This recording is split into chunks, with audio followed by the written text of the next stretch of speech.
नमस्ते दोस्तों, मैं श्रीवास्तव सर आप लोगों के लिए लाया हूं 29 अक्टूबर 2022 की कुछ महत्वपूर्ण करंट अफेयर्स जो आपके लिए आने वाले अगले एग्ज़ाम्स जैसे डीआरडीओ है, इंटेलिजेंस ब्यूरो है, इन सभी एग्ज़ाम्स के लिए काफ़ी महत्वपूर्ण है। साथ ही साथ और भी ढेर सारी कॉम्पिटिटिव एग्ज़ाम्स जो निकलने वाली है उसके लिए काफ़ी महत्वपूर्ण है।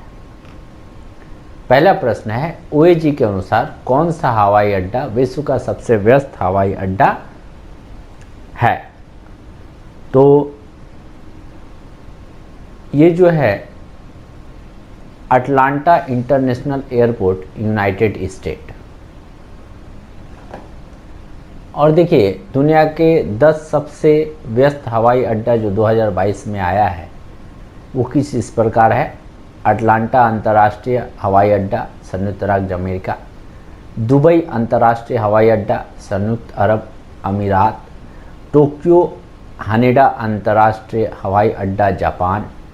फोर्ट वर्थ अंतर्राष्ट्रीय हवाई अड्डा, डलास, संयुक्त राज्य अमेरिका। डेनवर अंतर्राष्ट्रीय हवाई अड्डा, संयुक्त राज्य America. Heathrow airport, London, England. Chicago O'Hare अंतर्राष्ट्रीय हवाई अड्डा, संयुक्त राज्य अमेरिका। इस्तांबुल हवाई अड्डा, तुर्की।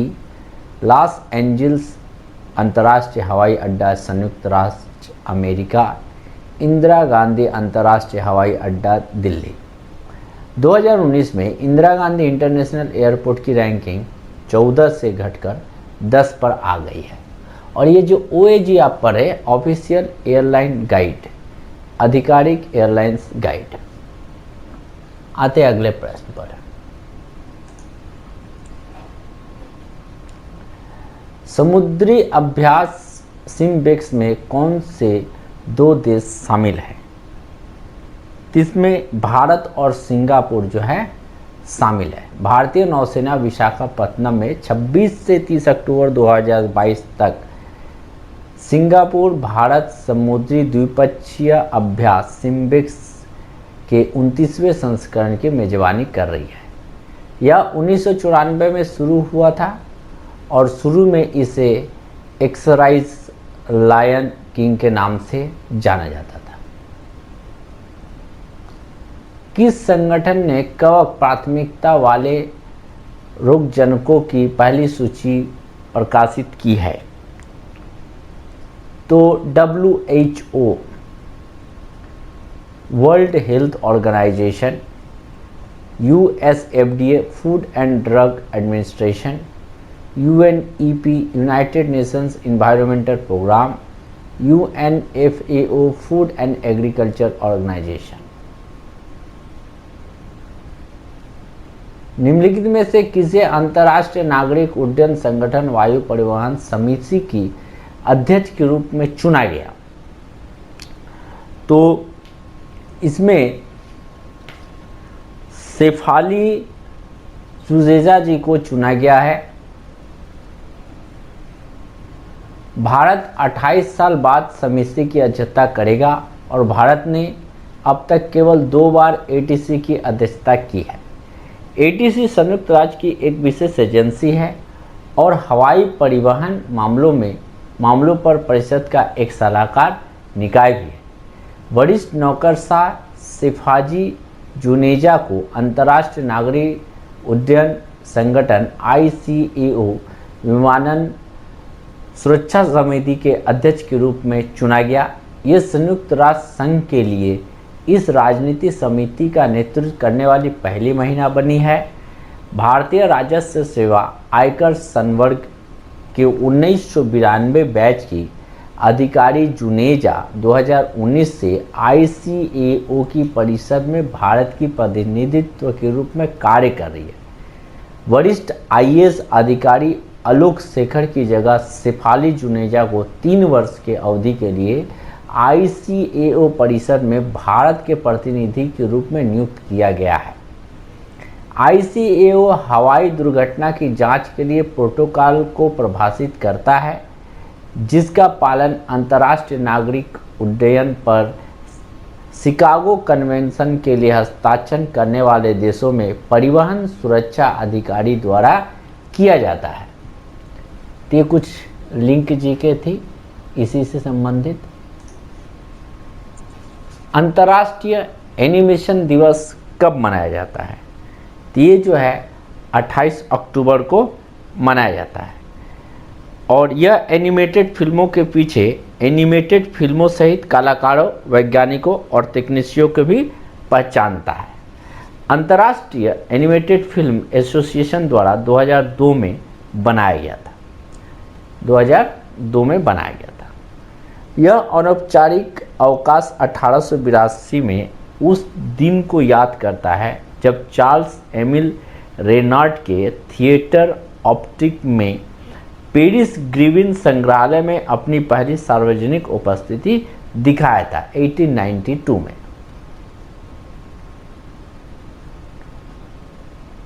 एयरबस और निम्नलिखित में से किस ऑटोमोबाइल निर्माता ने देश में C-295 परिवहन विमान के निर्माण के लिए भारतीय वायुसेना के साथ एक समझौता पर हस्ताक्षर किया है? तो टाटा समूह ने जो इस पर हस्ताक्षर किया। C-295 परिवहन विमान का निर्माण करेगा। परियोजना की कुल लागत 21,935 करोड़ है।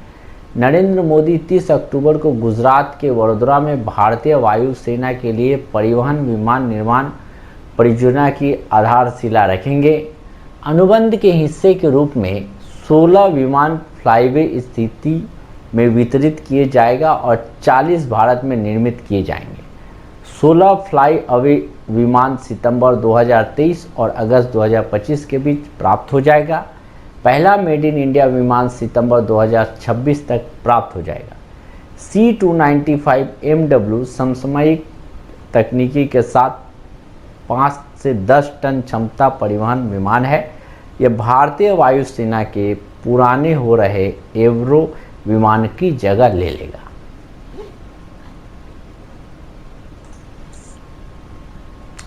बारहवां विश्व हिंदी सम्मेलन किस देश में आयोजित किया जाएगा? ये जो है फिजी में किया जाएगा। वी मुरलीधरन ने 27 अक्टूबर 2022 को नई दिल्ली में यह घोषणा की कि 12वीं विश्व हिंदी सम्मेलन 15 से 17 फरवरी 2023 तक नॉर्डी फिजी में आयोजित किया जाएगा। विश्व हिंदी सम्मेलन आयोजन विदेश मंत्रालय, भारत सरकार और फिजी सरकार द्वारा किया जा रहा है।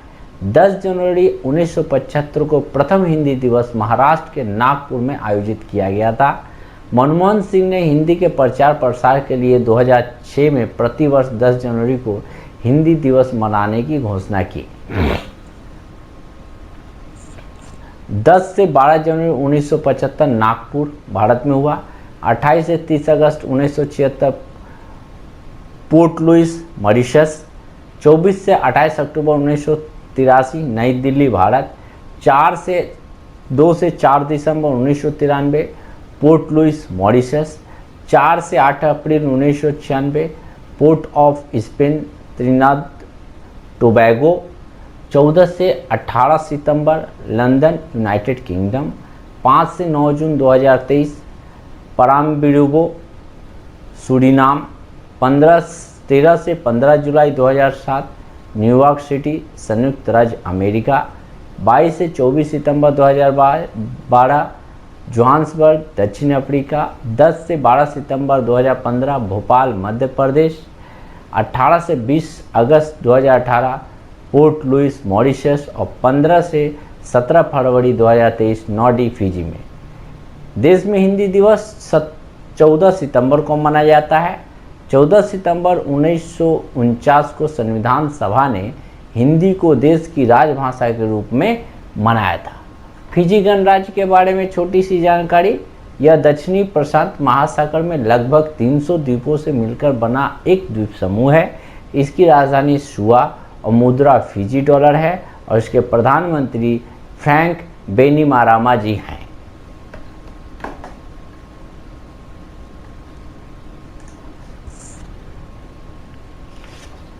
अगला प्रश्न, किस क्रिकेट बोर्ड ने पुरुष और महिला क्रिकेट खिलाड़ियों के लिए समान मैच फीस की घोषणा की है?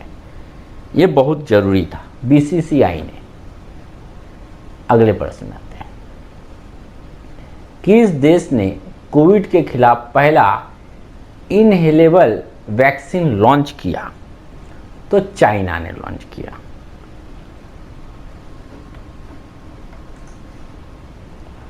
Green house gas bulletin report किस संगठन ने प्रकाशित किया है? ये यूएनईपी ने प्रकाशित किया है।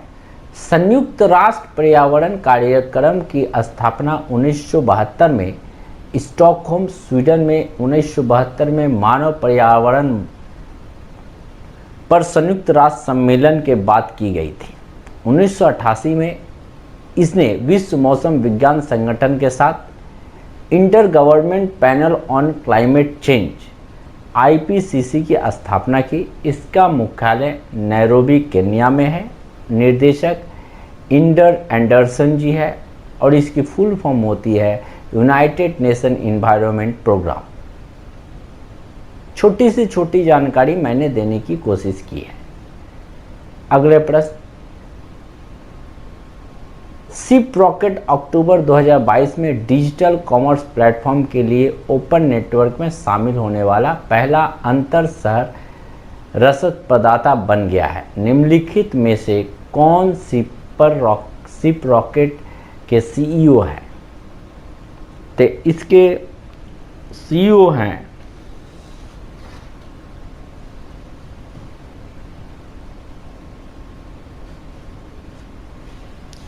साहिल गोयल जी।